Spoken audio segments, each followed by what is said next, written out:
இன்றைக்கி நம்ம பௌர்ணமிக்கு சாமி கும்பிட போகிறோம். அதுக்கு மாவிலையில் முறம் செய்கிறது எப்படின்னு தான் பார்க்க போகிறோம். அழகாக மாவிலையோட 2 பக்கமும் கட் பண்ணிக்கிட்டு நான் செய்கிற மாதிரியே பண்ணுங்கள். பௌர்ணமினாவே எல்லாருக்கும் ஞாபகம் வர்றது என்னது, திருவண்ணாமலையில் கிரிவலம் போகிறது தான்.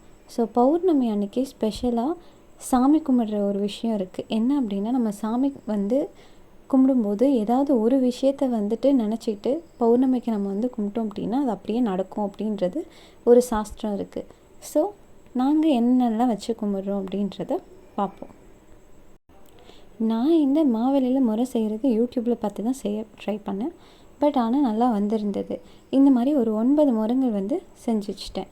ஸோ நவதானியம் மாதிரி 9 முறங்கள். அடுத்து பொங்கல் வச்சோம். பொங்கல் வச்சுட்டு அதில் ஒரு வகையான பருப்புகளையும் வச்சுட்டு பழங்கள்லாம் வச்சுட்டு சாமி கும்பிட வெளியே போயிட்டு பௌர்ணமிக்கு சந்திர பகவானை பார்த்துட்டு சாமி நல்லபடியாக கும்பிட்டு முடிச்சாச்சு. அவ்வளோதான்.